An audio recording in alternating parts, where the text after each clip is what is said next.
জাতীয় থেকে আন্তর্জাতিক, প্রান্তিক জনপদ থেকে নগর চারপাশে ঠিক কি ঘটছে এই মুহূর্তে তা নিয়ে এই আয়োজন এখন চারদিক। আপনাদের সাথে আছি আমি সুলতানা স্বর্ণা। দেশের গণতান্ত্রিক ব্যবস্থায় নতুন অভিযাত্রার সূচনা হয়েছে বলে মন্তব্য করেছেন প্রধান উপদেষ্টা ডক্টর মোহাম্মদ ইউনূস। সোমবার রাতে জাতির উদ্দেশ্যে বিদায়ী ভাষণে তিনি বলেন, এবারের উৎসব মুখর নির্বাচন জাতির জন্য স্মরণীয় হয়ে থাকবে। জুলাই সনদ অন্তর্বর্তী সরকারের বড় অর্জন উল্লেখ করে প্রধান উপদেষ্টা আরও বলেন, এটি বাস্তবায়ন হলে ফ্যাসিবাদ ফিরে আসার পথ চিরতরে বন্ধ হয়ে যাবে। 24 জুলাই মাসে বাংলাদেশের মানুষ এক অভূতপূর্ব অভ্যুত্থানের মধ্য দিয়ে তাদের মুক্তি, আকাঙ্ক্ষা ও মর্যাদার দাবি উচ্চারণ করেছিল। সেই সময় দেশ একটি গভীর রাজনৈতিক, অর্থনৈতিক, প্রাতিষ্ঠানিক ও মানবিক সংকটে নিপতিত ছিল। রাষ্ট্রযন্ত্রের উপর মানুষ আস্থা হারিয়ে ফেলেছিল। গণতন্ত্র হয়েছিল ধূলিসাৎ, ভবিষ্যৎ ছিল অনিশ্চিত। ঠিক সেই সংকটময় সময়ে আমাকে আহ্বান জানানো হয়েছিল একটি লক্ষ্য সামনে রেখে, বাংলাদেশকে আবার স্বাভাবিক জীবনে ফেরানোর জন্য আমরা একটি উৎসবমুখর, অবাধ, নিরপেক্ষ, শান্তিপূর্ণ, পরিচ্ছন্ন ও বিশ্বাসযোগ্য জাতীয় নির্বাচনের আয়োজন করেছি, যার মাধ্যমে জনগণ আবার তাদের ভোটাধিকার ফিরে পেয়েছে। এই নির্বাচন কেবল একটা ক্ষমতা হস্তান্তরের প্রক্রিয়া নয়, এটি বাংলাদেশের গণতান্ত্রিক ব্যবস্থার নতুন অভিযাত্রার সূচনা, নতুন বাংলাদেশের জন্ম। বিশ্বের সকল দেশের সঙ্গে পারস্পরিক সম্মান ও স্বার্থের ভিত্তিতে সম্পর্ক গড়ে তুলতে আমরা প্রতিশ্রুতিবদ্ধ। একই সঙ্গে ভারসাম্য বজায় রেখে ভবিষ্যতের জন্য প্রয়োজনীয় কৌশলগত সিদ্ধান্ত নিতে সক্ষম এমন একটি রাষ্ট্র হিসেবে বাংলাদেশ আজ নিজেকে প্রতিষ্ঠিত করেছে। সম্প্রতি বাংলাদেশের সঙ্গে যুক্তরাষ্ট্রের একটি গুরুত্বপূর্ণ দ্বিপাক্ষিক বাণিজ্য ও শুল্ক চুক্তি সম্পন্ন হয়েছে। এই চুক্তি কেবল একটি বাণিজ্যিক সুবিধা নয়, এটি বাংলাদেশের অর্থনীতি, কর্মসংস্থান, শিল্পায়ন এবং আন্তর্জাতিক কূটনৈতিক অবস্থানকে দীর্ঘমেয়াদে শক্তিশালী করার জন্য একটি কৌশলগত ভিত্তি হিসেবে কাজ করবে। ইসলামী আন্দোলন বাংলাদেশের আমির সৈয়দ রেজাউল করিমের সঙ্গে সাক্ষাৎ করলেন বিএনপি চেয়ারম্যান তারেক রহমান। সোমবার সন্ধ্যায় সিদ্ধেশ্বরীতে আমিরের বাসভবনে যান তিনি। বৈঠক শেষে রেজাউল করিম জানান, একসঙ্গে দেশ গড়ার অঙ্গীকার করেছেন তারা। সব ইতিবাচক কাজে ইসলামী আন্দোলন পাশে থাকবে। দলটির পক্ষ থেকে তারেক রহমানকে বলা হয়েছে, নতুন সরকারের যে কোনো ভালো ও জনকল্যাণমূলক উদ্যোগে তারা সহযোগিতা করবে। তবে ইসলাম ও দেশের স্বার্থ বিরোধী কোনো সিদ্ধান্ত এলে কঠোর বিরোধিতার কথাও স্পষ্টভাবে জানানো হয়েছে। এছাড়া জুলাই সনদ বাস্তবায়নের আহ্বানও জানানো হয়েছে বৈঠকে।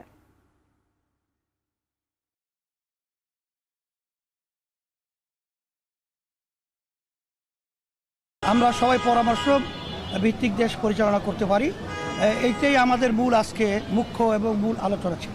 কক্ষ নিয়ে আমরা বলেছি, জুলাই সনদের মধ্যে যে উচ্চ কক্ষের ব্যাপারে যে আলোচনা হয়েছে, আপনারা সেটা গুরুত্ব সহকারে সেটা আপনারা দেখবেন। আপনারা ভালো কাজ করলে আমরা অবশ্যই পাশে থাকব। তবে যদি জনবিরোধী কোনো কাজ করেন, দেশ বিরোধী কোনো কাজ করেন, ইসলাম বিরোধী কোনো উদ্যোগ নেন, তাহলে কিন্তু আমরা যথাযথভাবে এর প্রতিবাদও করব। নবনির্বাচিত সংসদ সদস্যরা শপথ নেবেন মঙ্গলবার। সংসদ সদস্যদের পাশাপাশি শপথ নেবেন এমপি মন্ত্রীরাও। মঙ্গলবার সকাল 10টায় সংসদ ভবনে নির্ধারিত কক্ষে হতে যাচ্ছে নির্বাচনে জয়ী 297 এমপির শপথ। পরে বিকেল 4টায় সংসদের দক্ষিণ প্লাজায় হবে নতুন সরকারের শপথ। প্রধান নির্বাচন কমিশনার এএমএম নাসির উদ্দিন তাদের শপথ পড়াবেন বলে এ তথ্য জানিয়েছেন নির্বাচন কমিশন। শপথ গ্রহণ উপলক্ষে সংসদ ভবন এলাকায় বিপুল জনসমাগম ও ভিভিআইপি মুভমেন্ট বিবেচনায় বিশেষ ট্রাফিক নির্দেশনা জারি করেছে ডিএমপি। নবনিযুক্ত মন্ত্রিপরিষদ সচিব ডক্টর নাসিমুল গনি এ তথ্য জানান।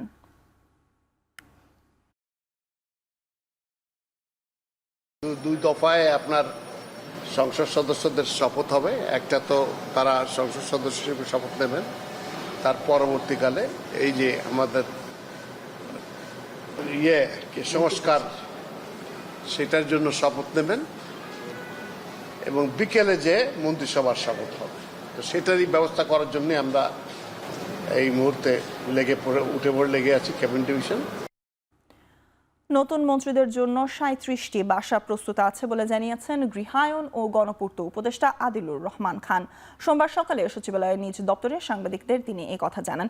উপদেষ্টা বলেন, বিএনপি যেভাবে চায় সেভাবেই প্রধানমন্ত্রীর বাসভবন প্রস্তুত করা হবে। প্রয়োজনে আরো কয়েকটা বাড়িও তৈরি করার প্রস্তুতি চলছে।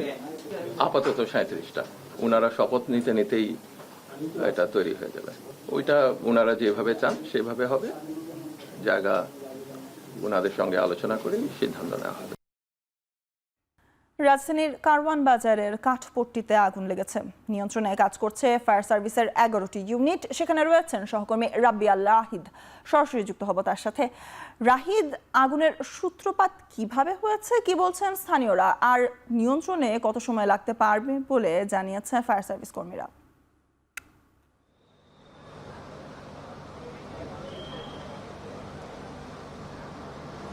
স্বর্ণা, দেখছেন যে এই মুহূর্তে আমি রয়েছি রাজধানীর কারওয়ান বাজারের কাঠপট্টিতে, এবং কারওয়ান বাজারের কাঠপট্টিতে আজ রাত 10:30টার দিকে ভয়াবহ অগ্নিকাণ্ডের ঘটনা ঘটেছে।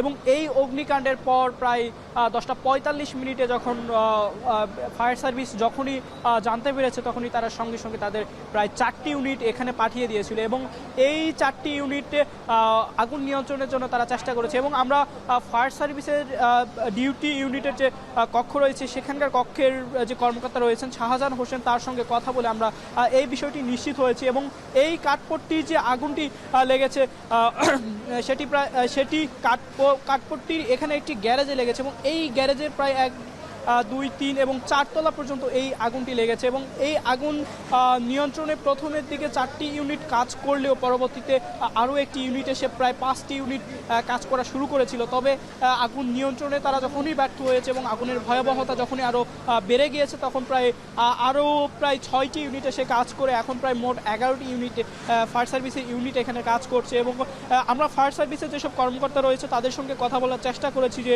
আগুনের সূত্রপাত কোথা থেকে। তারা এখনও সেটি জানতে সক্ষম হননি। তারা বলেছেন যে আগুন নিয়ন্ত্রণে আসার পর তারা তদন্ত করে জানার চেষ্টা করবেন যে আসলে এই আগুনটি কোথা থেকে লেগেছে এবং কিভাবে লেগেছে। এবং পাশাপাশি আমরা আরও জানার চেষ্টা করেছি যে যখন আগুন লেগেছে তখন এখানে কোনো ধরনের সাধারণ মানুষ আটকা পড়েছিল কিনা। তারা বলেছেন যে বেশ কয়েকজন আটকা পড়েছিল, তাদেরকে বের করে আনা হয়েছে বা উদ্ধার করা হয়েছে, বাট এখন পর্যন্ত ভিতরে আরও কেউ আছে কিনা সে সম্পর্কে তারা এখনও নিশ্চিত নয় এবং তারা এখনও জানতে পারেনি। এবং বিশেষ করে যে আগুনের ভয়াবহতা, বিশেষ করে আপনাকে যদি দেখায় যে এখন পর্যন্ত প্রায় ধোঁয়ায় এই কাঠপট্টি এলাকা পুরোটি আচ্ছন্ন হয়ে গিয়েছে, এবং এই ধোঁয়ার কারণে ফায়ার সার্ভিসের যেসব কর্মী রয়েছেন তারা ভিতরের দিকে প্রবেশ করতে পারছেন না। এবং আপনাকে আরেকটি জিনিস জানিয়ে রাখি যে এই ফায়ার সার্ভিসের কর্মকর্তাদের সঙ্গে পাশাপাশি আগুন নিয়ন্ত্রণের জন্য সহায়তা করছে এখানকার সাধারণ যেসব মানুষ রয়েছে, সাধারণ জনতা রয়েছে তারা। এবং পাশাপাশি এই কারওয়ান বাজারের পাশের যে রাস্তা রয়েছে সেই রাস্তাটি প্রায় ব্লক করে দেওয়া হয়েছে, যাতে কোনো ধরনের দুর্ঘটনা না ঘটে এবং কোনো ধরনের যানজটের সৃষ্টি না হয়। এবং আইন শৃঙ্খলা পরিস্থিতি নিয়ন্ত্রণে কাজ করছে র্যাব, বিজিবি, পুলিশ এবং পুলিশ সহ অন্যান্য বাহিনীর সদস্যরা। এবং আপনাদেরকে যদি আমি দেখাই যে আগুনের যে ভয়াবহতা, সেই আগুনের ভয়াবহতা এক পাশ সরিয়ে আরেক পাশে গিয়েছে, তবে আগুন কিছুটা এখনো নিয়ন্ত্রণে আসছে। যেটি বলছিলেন কিছুক্ষণ আগে আমরা ফায়ার সার্ভিসের সঙ্গে কথা বলেছি, তারা বলছিলেন যে আগুন এখন পর্যন্ত কিছুটা নিয়ন্ত্রণে এসেছে। এবং পাশে যে আরেকটি বিল্ডিং রয়েছে সেই বিল্ডিংয়ের ছাদে রয়েছে ফায়ার সার্ভিসের কর্মীরা, এবং তারা নিচ থেকেই উপরে পানি ছিটিয়ে আগুন নিয়ন্ত্রণের জন্য চেষ্টা করছে, কারণ উপরের যে সরু রাস্তা এবং ধোঁয়ার কারণে উপরে প্রবেশ করা যাচ্ছে না। এবং তারাও চেষ্টা করছেন এই কক্ষগুলোর মধ্যে প্রবেশ করার জন্য, এবং তারা নিচ থেকে ময়ের মাধ্যমে তারা প্রবেশ করার চেষ্টা করছেন। এবং আমরা কিছুক্ষণ আগে সাধারণ মানুষের সঙ্গে এই এলাকাতে যারা রয়েছে এবং এই এলাকার একজন সিকিউরিটি কর্মকর্তার সঙ্গে আমরা কথা বলার চেষ্টা করছি, এবং তিনি যেটি জানিয়েছেন যে এই যে এরিয়াটি রয়েছে সেটি একটি অপরিকল্পিত এরিয়া, এবং এই অপরিকল্পিত এরিয়ার কারণে এখানকার যে রাস্তাগুলো রয়েছে সেই রাস্তাগুলো অনেক চিকন এবং প্রায় চিপাগলির মতো, যার কারণে এই রাস্তাগুলোতে ফায়ার সার্ভিসের গাড়িগুলো ঢুকতে পারেনি এবং এবং আগুন নিয়ন্ত্রণ করতে পারেনি। এবং অপরিকল্পিত হওয়ার কারণে এখানে আগুন নিয়ন্ত্রণের জন্য স্বাভাবিকভাবে সেই রকম কোনো ব্যবস্থা নেই, যার কারণে এখানে আগুন এখনও নিয়ন্ত্রণে আসেনি। এবং এই আগুন কখন নিয়ন্ত্রণে আসবে সে সম্পর্কে এখনও জানা যায়নি। স্বর্ণা, এই ছিল সর্বশেষ পরিস্থিতি কারওয়ান বাজারের কাঠপট্টি থেকে। কারওয়ান বাজারের কাঠপট্টির অগ্নিকাণ্ডের খবরাখবর জানাচ্ছিলেন সহকর্মী রাব্বি আল রাহিদ। এদিকে সংবিধান সংস্কার পরিষদের শপথ পড়ানোর ম্যান্ডেট নেই নির্বাচন কমিশনের। তা নির্ধারিত হলে তখন সংসদ সদস্যের পাশাপাশি পরিষদ সদস্য হিসেবেও শপথ হতে পারে, এমন মন্তব্য করেছেন বিএনপির স্থায়ী কমিটির সদস্য সালাউদ্দিন আহমেদ। আর গণতান্ত্রিক পরিবেশ বজায় রেখে বিরোধী দল আচরণ করবে এমন প্রত্যাশার কথা জানান দলের স্থায়ী কমিটির আরেক সদস্য আমির খসরু মাহমুদ চৌধুরী।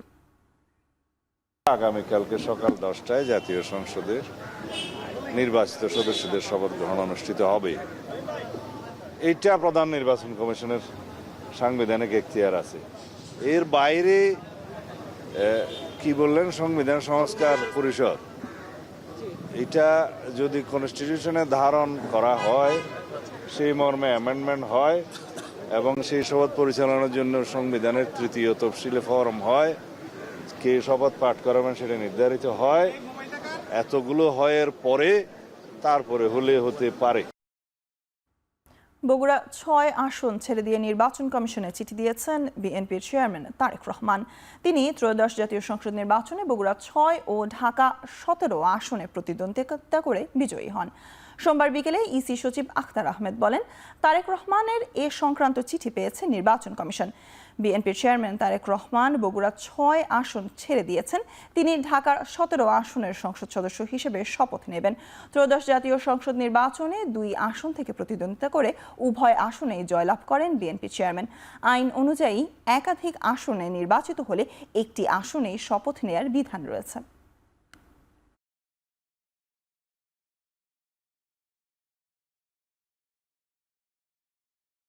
দায়িত্বশীল বিরোধী দল হিসেবে জনগণের সাথে থাকার অঙ্গীকার করেছেন জামায়াতের আমির ডক্টর শফিকুর রহমান।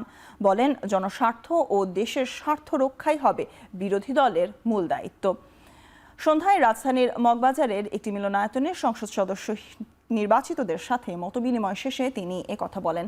জানান, জুলাই আকাঙ্ক্ষা রক্ষা করে দায়িত্ব পালন করবে 11 দলীয় জোট। জামাত আমির আরো বলেন, বিচার বিভাগ থেকে আইন শৃঙ্খলা সর্বত্র বিশৃঙ্খলা সৃষ্টি হয়েছে, এই জায়গাগুলোতে পরিচ্ছন্ন করতে হবে বলেও জানান তিনি।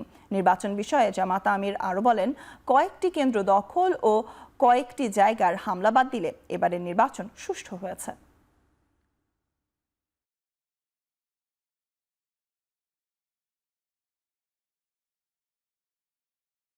অতীতের গতানুগতিক ধারায় নয়, বরঞ্চ একটি সুষ্ঠু ধারা রাজনীতিতে ফিরিয়ে আনার জন্যে বাংলাদেশ জামাত ইসলামী এবং আমাদের সঙ্গেও অপর যে দলের নির্বাচিত সংসদ সদস্যরা আছেন, তারা আমরা গঠনমূলক দায়িত্বশীল বিরোধী দল হিসাবে আমাদের দায়িত্ব পালন করব ইনশাআল্লাহ।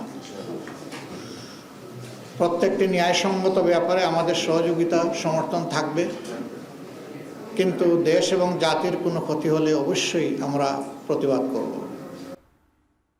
অবশেষে জুলাই জাতীয় সনদে স্বাক্ষর করল জাতীয় নাগরিক পার্টি এনসিপি। তবে তারা সনদে স্বাক্ষর করেছে শর্ত সাপেক্ষে। স্বাক্ষরের সময় তারা লিখেছে, নোট অফ ডিসেন্ট ব্যতি রেখে গণভোটের গণরায়ের সিদ্ধান্তের পূর্ণাঙ্গ বাস্তবায়ন সাপেক্ষে। সন্ধ্যায় স্বাক্ষর শেষে দলের আহ্বায়ক নাহিদ ইসলাম বলেন, এনসিপি সংসদে যাচ্ছে জুলাই সনদ ও সংস্কারের আকাঙ্ক্ষা বাস্তবায়ন করার জন্য। জুলাই আকাঙ্ক্ষা বাস্তবায়নে এই সনদের বিকল্প নেই বলেও জানান এনসিপি নেতারা। এক বিবৃতিতে এনসিপিকে ধন্যবাদ জানান প্রধান উপদেষ্টা। এর মধ্য দিয়ে জুলাই জাতীয় সনদ পূর্ণতা পেল বলেও মত দেন তিনি।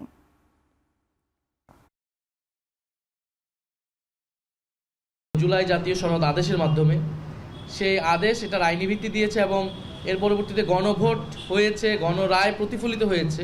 আমরা যে উদ্দেশ্যে এই জুলাই জাতীয় সনদ করতে চেয়েছিলাম সেটা সফল হয়েছে। এখন এটা আমাদের বাস্তবায়ন প্রয়োজন এবং বাস্তবায়নের ক্ষেত্রে যাতে কোনো ধরনের দ্বিধা না থাকে যে একটা পার্টি কেন সাইন করে না, সেটা যাতে না হয়, এই বাস্তবায়নের স্বার্থে আমরা স্বাক্ষরটি করছি। জামায়াতের 36 আসনে অনিয়মের বিষয়ে অবিলম্বে সুবিচার ও নিষ্পত্তির আহ্বান জানিয়েছেন দলটির সেক্রেটারি জেনারেল মিয়া গোলাম পারওয়ার। সোমবার বিকেলে জাতীয় ও মসজিদ বায়তুল মোকাররমের উত্তর গেটে 11 দলীয় নির্বাচনী ঐক্যের বিক্ষোভ মিছিল ও সমাবেশে এ কথা বলেন তিনি। জুলাই সনদের বাস্তবায়নের দাবি জানিয়ে তিনি আরো বলেন, রাষ্ট্র সংস্কার না করলে আরও একটি জুলাই তৈরি হবে। দ্রুত সময়ের মধ্যে হাদি হত্যার বিচার করার দাবি জানান তিনি। বলেন, জুলাই বিপ্লবের আকাঙ্ক্ষা বাস্তবায়ন, প্রতিটি হত্যাকাণ্ডের বিচার করতে হবে। পরে বাইতুল মোকাররমের উত্তর গেট থেকে বিক্ষোভ মিছিল শুরু হয়ে শাহবাগে গিয়ে শেষ হয়।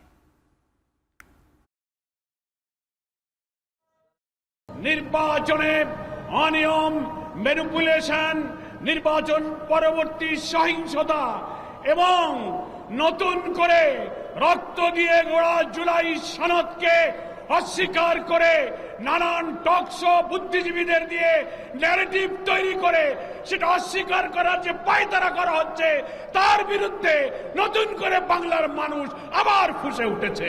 সিসি, আপনাকে বলতে চাই, আপনার পূর্ববর্তী সিসির পরিণাম থেকে আপনি শিক্ষা গ্রহণ করুন। আমরা যে আপত্তি জানিয়েছি, সঠিক তদন্তের মাধ্যমে জনগণের ব্যালটের অধিকার যদি ফিরিয়ে না দেন, বাংলার মানুষ জোর করে তাদের অধিকার কেড়ে নেবে ইনশাআল্লাহ। প্রধান উপদেষ্টা ডক্টর মোহাম্মদ ইউনূসের সঙ্গে সাক্ষাৎ করেছেন সেনাপ্রধান জেনারেল ওয়াকারুজ্জামান। তেজগাঁওয়ে প্রধান উপদেষ্টার কার্যালয়ে সাক্ষাতে তারা শুভেচ্ছা বিনিময় করেন এবং চলমান বিভিন্ন বিষয়ে আলোচনা করেন। প্রধান উপদেষ্টা তার দায়িত্ব পালনের সময় সহযোগিতার জন্য, বিশেষ করে সদ্য সমাপ্ত নির্বাচনে সশস্ত্র বাহিনীর ভূমিকার জন্য সেনাপ্রধানকে ধন্যবাদ জানান।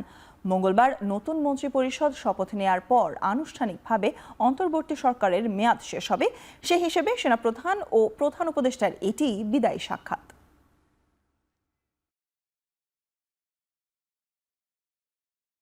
নির্বাচনে ইলেকশন ইঞ্জিনিয়ারিং এর কোনো প্রমাণ পায়নি টিআইবি। তবে ৭০টি আসনের মধ্যে ২১% আসন অর্থাৎ প্রায় ১৫টি আসনে জাল ভোটের নজির পেয়েছে দুর্নীতিবিরোধী এই সংগঠন। দুপুরে এক সংবাদ সম্মেলনে সংস্থাটির নির্বাহী পরিচালক ডক্টর ইফতেখারুজ্জামান বলেন, অর্থ, পেশিশক্তি, ধর্ম ও পুরুষতান্ত্রিকতার প্রভাবে নির্বাচনে সমান প্রতিযোগিতার পরিবেশ ছিল না। পর্যবেক্ষণে সংস্থাটি তুলে ধরে, সংসদ সদস্য নির্বাচিতদের ঋণ ১১,০০০ কোটি টাকার বেশি। একই সাথে নির্বাচনে নারী প্রতিদ্বন্দ্বীর হার কম থাকাকে নেতিবাচক হিসেবে দেখছেন তারা। তবে ২০৯টি আসনে প্রথমবার সংসদ সদস্য হওয়ায় সবচেয়ে তারুণ্য নির্ভর সংসদ হতে যাচ্ছে বলে মত উঠে আসে।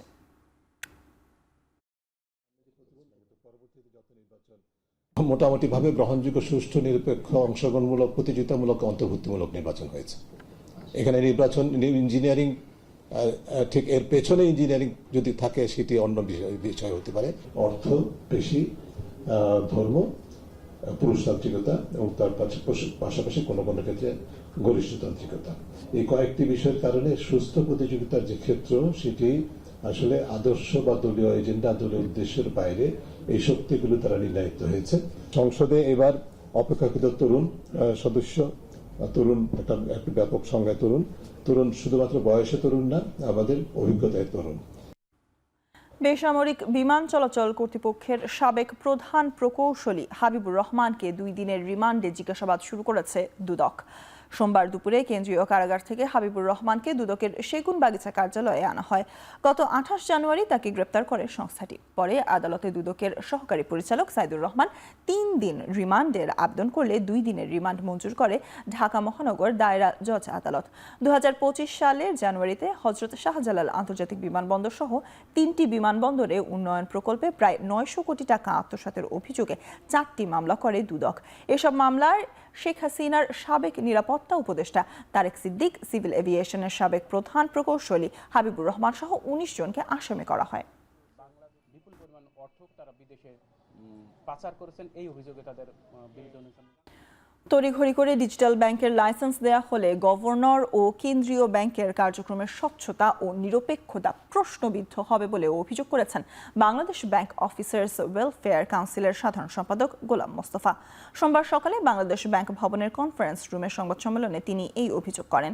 সংবাদ সম্মেলনে অভিযোগ করা হয়, একটি গোষ্ঠীকে ডিজিটাল ব্যাংকের লাইসেন্স দেওয়ার তোড়জোড় চলছে।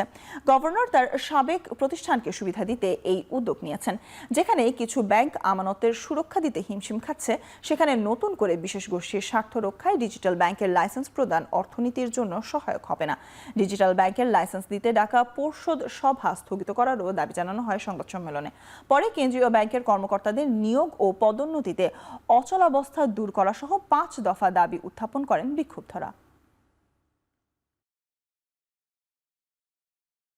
ডিজিটাল ব্যাংকের লাইসেন্স প্রদানের উদ্দেশ্যে বাংলাদেশ ব্যাংকের গভর্নর মহোদয় কর্তৃক অদ্য 16 ফেব্রুয়ারি 2026 তারিখে বাংলাদেশ ব্যাংকের পরিচালক পর্ষদের এক জরুরি পর্ষদ সভা আহ্বান করা হয়েছে। ক্রান্তিকালীন সময়ে জরুরি ভিত্তিতে এ ধরনের লাইসেন্স প্রদান কেন্দ্রীয় ব্যাংকের কার্যক্রমের স্বচ্ছতা ও নিরপেক্ষতাকে প্রশ্নবিদ্ধ করতে পারে। নিজের পূর্বতন কর্মস্থল বা সংশ্লিষ্ট গোষ্ঠীকে সুবিধা প্রদানের উদ্দেশ্যে এই উদ্যোগ নেওয়া হয়েছে মর্মে সহজেই অনুমেয়। রমজান সামনে রেখে নিত্যপণ্যের বাজার অস্থির। মাছ, সবজি, ফলমূল, মুরগি প্রায় সব পণ্যের দামই ঊর্ধ্বমুখী। বাড়তি দামে ক্ষোভ প্রকাশ করে নিয়মিত বাজার তদারকির দাবি ক্রেতাদের। মেহেরপুরে সপ্তাহ জুড়েই চড়া সবজির বাজার। কাঁচামরিচের কেজি 150 টাকা, বেগুন 70 টাকা। অন্যান্য সবজির দামও বাড়তি। সিলেটে রোজার আগেই ভোজ্য তেল, পেঁয়াজ, রসুন সহ বিভিন্ন পণ্যের দাম বাড়তে শুরু করেছে।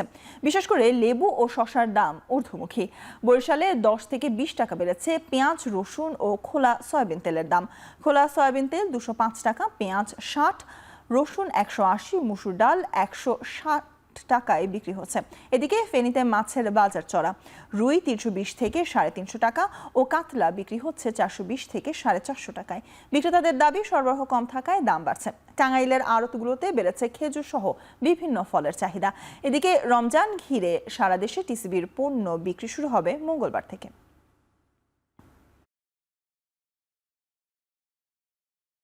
রমজান আসতেছে, কেজিতে 10-20 টাকা বাড়ছে, আবার এর ভিতরে আবার কমিয়ে যাইতে পারে, আবার 22তেও পারে, কিন্তু কাঁচা মালের গ্যারান্টি না। ইলেকশনের আগে কিন্তু সস্তা ছিল, অনেক নিয়ন্ত্রণে ছিল, কিন্তু ইলেকশনের পরে সব জিনিসের দাম বাড়ে গেছে। তো নির্বাচনের কারণে গাড়ি চলাচল করতে পারে নাই, যাতায়াত করতে পারে নাই, এই কারণে মাছের রেট এবং শাকসবজি বা অন্যান্য পণ্যের দাম একটু বেশি। এদিকে রমজান ঘিরে সারা দেশে টিসিবির পণ্য খোলা ট্রাকে বিক্রি শুরু হচ্ছে আজ থেকে। সাশ্রয়ী মূল্যে কেনা যাবে ভোজ্য তেল, চিনি, ছোলা, ডাল ও খেজুর। বরাবরের মতো এবারও রমজানে টিসিবির পণ্যের ওপরই ভরসা স্বল্প আয়ের মানুষের। খোলা ট্রাকে পণ্য বিক্রির কার্যক্রম উপলক্ষে সব প্রস্তুতি এরই মধ্যে শেষ হয়েছে।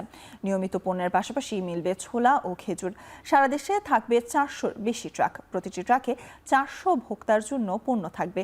শুক্রবার বাদে বিক্রি চলবে সপ্তাহের বাকি দিনগুলোতে। টিসিবির দাবি, পণ্যের কোনো ঘাটতি হবে না। সারা দেশে জেলা, সিটি কর্পোরেশন এবং বিভাগীয় শহরগুলোতে চলবে এই কার্যক্রম।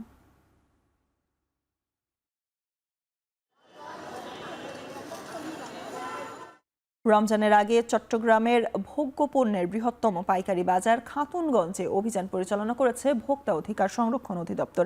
বিভিন্ন অনিয়মের কারণে 3টি প্রতিষ্ঠানকে 95,000 টাকা করে জরিমানা করা হয়। সোমবার দুপুরে পরিচালিত অভিযানে পণ্যের অতিরিক্ত মূল্য আদায় সহ বিভিন্ন অসঙ্গতি ধরা পড়ে। মশলার দোকানে নিষিদ্ধ কেমিক্যাল বিক্রি, ডালের সাথে রং মেশানো এবং অতিরিক্ত মূল্যে পণ্য বিক্রির দায়ে 3টি প্রতিষ্ঠানকে জরিমানা করা হয় 95,000 টাকা। কর্মকর্তারা জানান, কিছু অসাধু ব্যবসায়ী বেশি লাভের আশায় ডালের সাথে রং মেশানোর পাশাপাশি ক্রয় মূল্যের চেয়ে অতিরিক্ত দামে পণ্য বিক্রি করছিল। পর্যাপ্ত সরবরাহের পরও রমজানের আগে একদিনের ব্যবধানে ছোলার দাম 6 টাকা বাড়িয়ে বিক্রি করছেন ব্যবসায়ীরা। এছাড়া পেঁয়াজের দামও বেড়েছে একদিনের ব্যবধানে কেজি প্রতি 7 টাকা পর্যন্ত। বাজার নিয়ন্ত্রণে নিয়মিত অভিযান পরিচালনা করার কথা জানান ভোক্তা অধিকারের কর্মকর্তারা।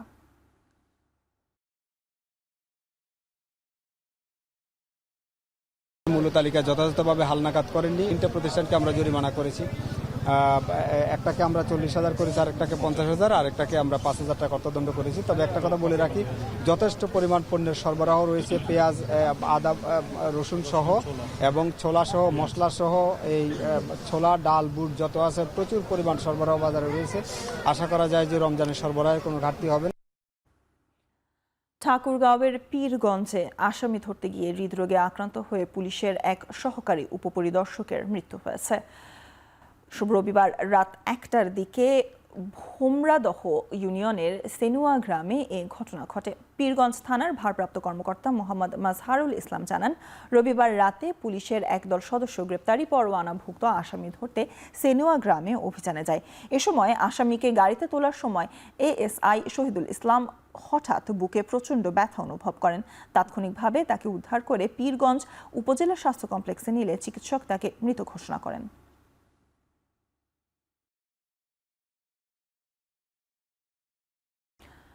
কক্সবাজারের টেকনাফে মালয়েশিয়ায় পাচারের উদ্দেশ্যে বন্দী থাকা শিশুসহ 15 নারী ও পুরুষকে উদ্ধার করেছে কোস্টগার্ড।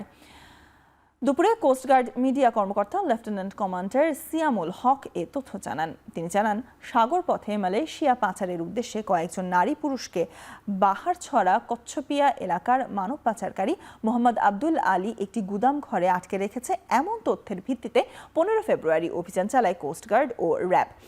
এ সময় বাড়ির গুদাম ঘরে তল্লাশি চালিয়ে ওই 15 ভুক্তভোগীকে উদ্ধার করা হয়। পাচারকারীরা পালিয়ে যাওয়ায় কাউকে আটক করা সম্ভব হয়নি।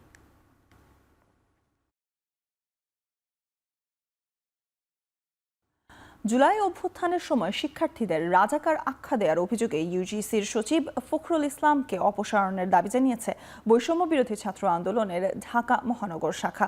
সোমবার বিকেলে ঢাকা বিশ্ববিদ্যালয়ের মধুর ক্যান্টিনের সামনে এক সংবাদ সম্মেলনে এই দাবি জানান তারা। নেতারা অভিযোগ করেন, ফেসবুক পোস্টের কমেন্টে ফখরুল ইসলাম শিক্ষার্থীদের রাজাকার বলে আখ্যায়িত করেছেন।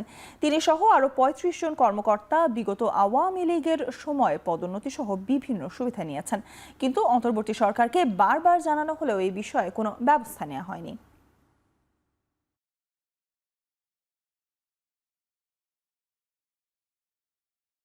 লালমাটিয়ার ভূমি গ্যালারিতে শুরু হয়েছে ওয়ান স্কোয়ার স্টোরিজ শীর্ষক ব্যতিক্রমধর্মী চিত্র প্রদর্শনী। আয়োজিত এই প্রদর্শনীতে দেশের 20 জন প্রথিতযশা ও স্বনামধন্য শিল্পীর আঁকা মোট 100টি চিত্রকর্ম প্রদর্শিত হচ্ছে। প্রদর্শনীটি আগামী 14 মার্চ পর্যন্ত প্রতিদিন দুপুর 3টা থেকে রাত 9টা পর্যন্ত সবার জন্য উন্মুক্ত থাকবে। আয়োজকদের লক্ষ্য শিল্পকে সাধারণ মানুষের কাছে পৌঁছে দেয়া। এতে ছোট পরিসরের ক্যানভাসের শিল্পীরা ফুটিয়ে তুলেছেন সময়, সমাজ ও ব্যক্তিগত ভাবনার নানান রূপ।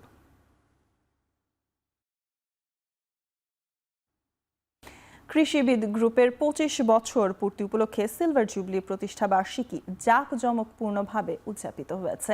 গ্রুপের নিজস্ব অডিটোরিয়ামে দিনব্যাপী চলা এই অনুষ্ঠানে সভাপতিত্ব করেন গ্রুপের চেয়ারম্যান কৃষিবিদ তারিক হাসান। অনুষ্ঠানে বক্তারা বলেন, মাত্র 5 জন কৃষিবিদের মাধ্যমে যাত্রা শুরু করলেও বর্তমানে প্রায় 6500-এরও বেশি কৃষিবিদ ও কৃষি বিজ্ঞানী এই গ্রুপের সঙ্গে সম্পৃক্ত হয়েছেন। দেশের কৃষি ও খাদ্য নিরাপত্তা নিশ্চিতকরণ এবং কর্মসংস্থান ও উদ্যোক্তা তৈরিতে কৃষিবিদ গ্রুপ আগামীতে জাতীয় উন্নয়নে আরও গুরুত্বপূর্ণ ভূমিকা রাখবে বলে আশা ব্যক্ত করেন বক্তারা। থাকছে আন্তর্জাতিক প্রসঙ্গ। সৌদি আরবে সড়ক দুর্ঘটনায় একই পরিবারের 5 জন সহ 6 বাংলাদেশের মৃত্যু হয়েছে। আহত আরেকজনের অবস্থা আশঙ্কাজনক। স্থানীয় সাংবাদিকরা জানান, সৌদি আরবের জেদ্দার আভা রোডে সংঘটিত এই দুর্ঘটনায় লক্ষ্মীপুরের রামগঞ্জ উপজেলার নলচারা ব্যাপারীর বাড়ির মোহাম্মদ মিজান, তার স্ত্রী এবং 3 কন্যা এবং গাড়ি চালক নিহত হয়েছেন। ওমরাহ পালন শেষে বাসায় ফেরার পথে রবিবার বাংলাদেশ সময় রাত 3টার দিকে এই ঘটনা ঘটে। নিহত মিজানের বড় ভাই বাহারুল জানান, সৌদি প্রবাসী মিজান গত 3রা ফেব্রুয়ারি স্ত্রী ও সন্তানদের নিয়ে ওমরাহ করতে জেদ্দা গিয়েছিলেন।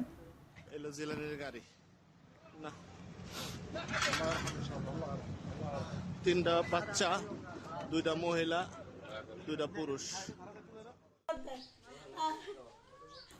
পাকিস্তানের কারাবন্দী সাবেক প্রধানমন্ত্রী ইমরান খানকে হাসপাতালে স্থানান্তরের দাবিতে 4র্থ দিনের মতো সংসদে অবস্থান কর্মসূচি পালন করছে তেহরিক-ই-ইনসাফ এর জোটসঙ্গীরা।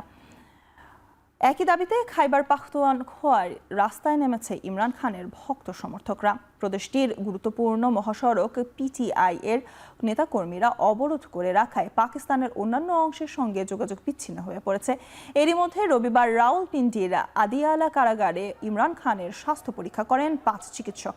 প্রায় 1 ঘন্টার পরীক্ষা নিরীক্ষা শেষে চিকিৎসকরা জানান, উল্লেখযোগ্য উন্নতি হয়েছে ইমরান খানের চোখের সমস্যার। তবে পরিবারের সদস্যদের অনুপস্থিতিতে কোনো পরীক্ষা নিরীক্ষা করা হলে তা মানা হবে না বলে সাফ জানিয়ে দিয়েছে পিটিআই।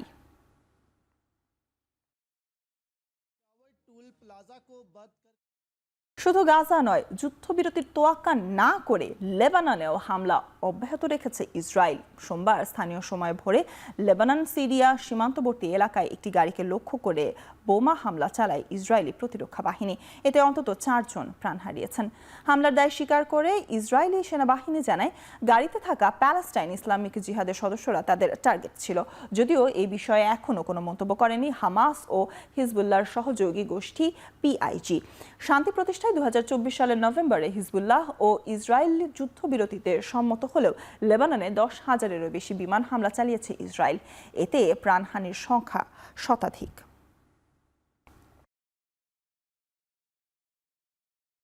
দখলদারিত্ব বাড়ানোর পাশাপাশি এবার ফিলিস্তিনের অধিকৃত পশ্চিম তীরকে রাষ্ট্রীয় সম্পত্তি হিসেবে নিবন্ধনের জন্য অনুমোদন দিল ইসরায়েল সরকার। 1967 সালে অঞ্চলটি দখলের পর প্রথমবার এমন সিদ্ধান্ত নিল তেল আবিব। এই সিদ্ধান্তের তীব্র নিন্দা জানিয়েছে ফিলিস্তিনি কর্তৃপক্ষ, এমনকি আন্তর্জাতিক আইনের সুস্পষ্ট লঙ্ঘন বলে অভিহিত করেছেন জর্ডান সহ বেশ কয়েকটি দেশ ও সংস্থা। এদিকে যুদ্ধবিরতির শর্ত লঙ্ঘন করে রবিবার একদিনে গাজায় অন্তত 11 ফিলিস্তিনিকে হত্যা করেছে ইসরায়েল। এ নিয়ে যুদ্ধবিরতির মধ্যে নিহতের সংখ্যা 600 ছাড়িয়েছে। এত কিছুর পরও নিশ্চুপ মার্কিন প্রেসিডেন্ট ডোনাল্ড ট্রাম্প। তবে বোর্ড অফ পিসের সদস্য রাষ্ট্রগুলোর গাজা পুনর্গঠনে $500 কোটি বেশি সহায়তা দেওয়ার প্রতিশ্রুতি দিয়েছে বলে জানিয়েছেন তিনি।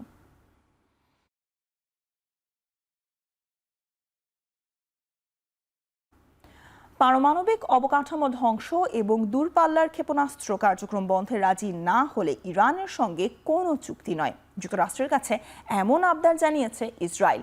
এসব ইস্যুতে তেহরানকে রাজি করাতে না পারায় দফায় দফায় আলোচনা করেও চুক্তিতে পৌঁছাতে পারছে না ওয়াশিংটন, কারণ নিজেদের নিরাপত্তা ও সামরিক সক্ষমতাকে জলাঞ্জলি দেবে না বলে সাফ জানিয়েছে তেহরান। এমন পরিস্থিতিতে ওয়াশিংটন তেহরানের মধ্যে চলছে টানটান উত্তেজনা।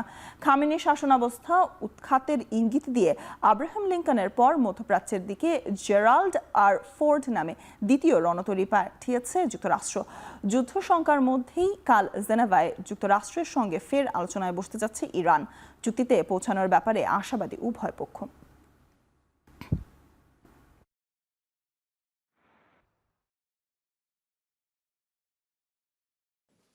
با زبان تکریم پاسخ خواهیم داد. اگر با زبان زور صحبت بکنند চলতি মাসে ইউক্রেনের আরও 12টি বসতির নিয়ন্ত্রণ নিয়েছে রাশিয়া। সংঘাত 5ম বছরে গড়ানোর আগে তীব্র শীতের মধ্যেই সংঘাত হয়েছে তীব্র। রবিবার রুশ চিফ অফ জেনারেল স্টাফ জানান, সুমি ও খার্কিভ অঞ্চলে বিভিন্ন এলাকা দখল করেছে তার বাহিনী। একই সাথে 24 ঘন্টায় ইউক্রেনের ছোড়া 222টি ড্রোন ভূপাতিত করা হয়েছে আকাশ প্রতিরক্ষা ব্যবস্থার মাধ্যমে। সংঘাতের শুরু থেকে এই পর্যন্ত ইউক্রেনের মোট 670টি উড়োজাহাজ, 300 helicopter, 650 surface two air missile এবং 1 লাখের বেশি ড্রোন ধ্বংসের দাবি মস্কোর। এ বিষয়ে এখনও আনুষ্ঠানিক কোনো প্রতিক্রিয়া জানায়নি কিয়েভ।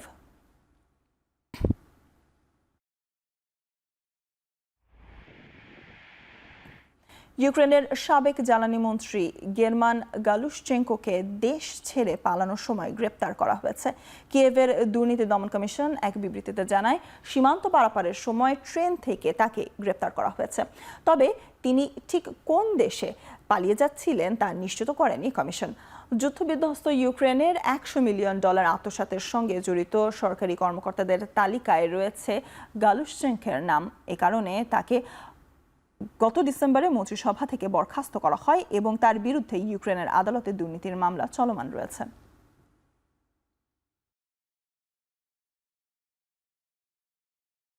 শক্তিশালী ঝড়ের দাপটে বিপর্যস্ত নিউজিল্যান্ড।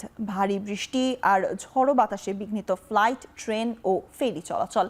রাজধানী ওয়েলিংটন, নেপিয়ার ও পালমারস্টোন বিমানবন্দরে ফ্লাইট চলাচল স্থগিত রেখেছে এয়ার নিউজিল্যান্ড। সোমবার থেকে অচল হয়ে পড়েছে নর্থ আইল্যান্ডে সড়ক যোগাযোগেরও বড় অংশ। যানবাহনের ওপর এবং সড়কের বিভিন্ন অংশে শেকড় উপড়ে পড়েছে গাছপালা। বিদ্যুৎ সংযোগ বিচ্ছিন্ন 30,000-এর বেশি স্থাপনা। বন্ধ অসংখ্য স্কুল ও শিক্ষা প্রতিষ্ঠান। পানিবন্দী বিপুল সংখ্যক বাড়িঘর।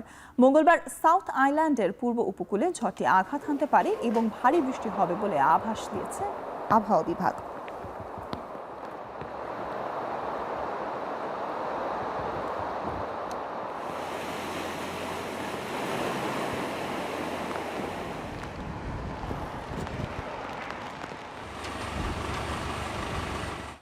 সমুদ্রপৃষ্ঠের 35,000 ফুট উচ্চতায় পৌঁছেছে যুক্তরাষ্ট্রের হাওয়াইয়ে কিলাউয়া আগ্নেয়গিরির লাভা, ছাই আর ধোঁয়া। রাতের আধারে দূর থেকেও দেখা যাচ্ছে মনোমুগ্ধকর প্রাকৃতিক দৃশ্য। রবিবার থেকে ঝর্ণার মতো ছিটতে শুরু করে লাভার স্রোত। 2024 সালের 23 ডিসেম্বর থেকে বিরতিহীনভাবে চলছে কিলাউইয়ের অগ্নুৎপাত। তবে সবচেয়ে বড় আগ্নেয় বিস্ফোরণের দেখা মিলেছে এবারই। আগ্নেয় পর্বতটির 42তম উদ্গীরণ, এটি জানিয়েছে মার্কিন ভূতাত্ত্বিক অধিদপ্তর USGS। পর্বতের উত্তর ও দক্ষিণে দুটি আগ্নেয় জ্বালামুখ চলমান উদ্গীরণের কেন্দ্র। বিরামহীন অগ্নুৎপাতের জন্য বিখ্যাত কিলাউইয়া পৃথিবীর সবচেয়ে সক্রিয় আগ্নেয়গিরির একটি।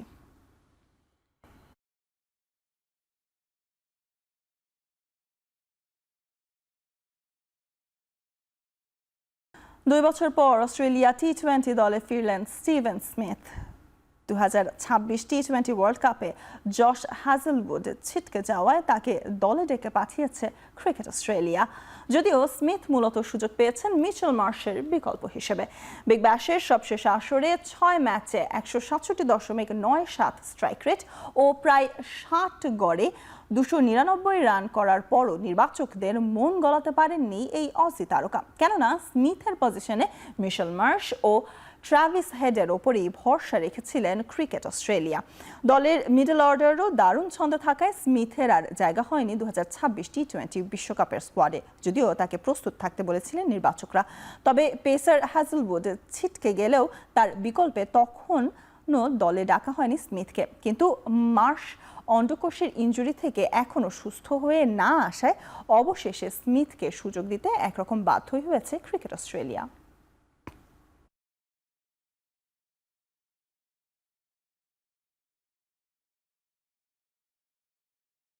আবারও ক্রিকেট।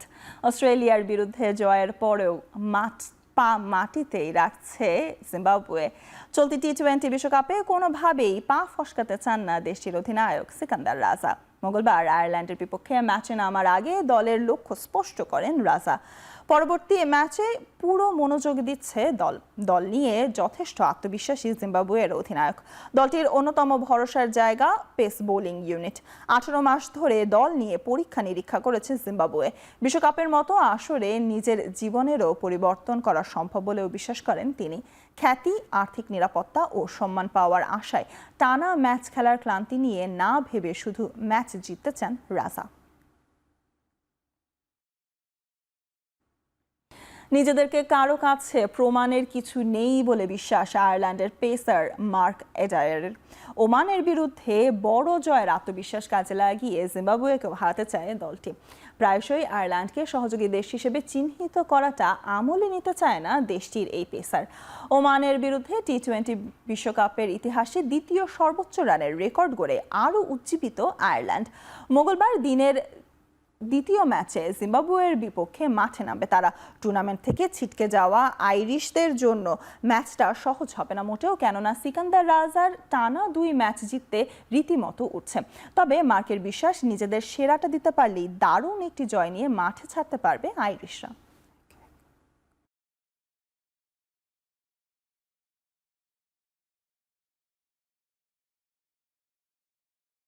আর এই ছিল এখন চারদিকে। এখন টেলিভিশনের সাথেই থাকুন।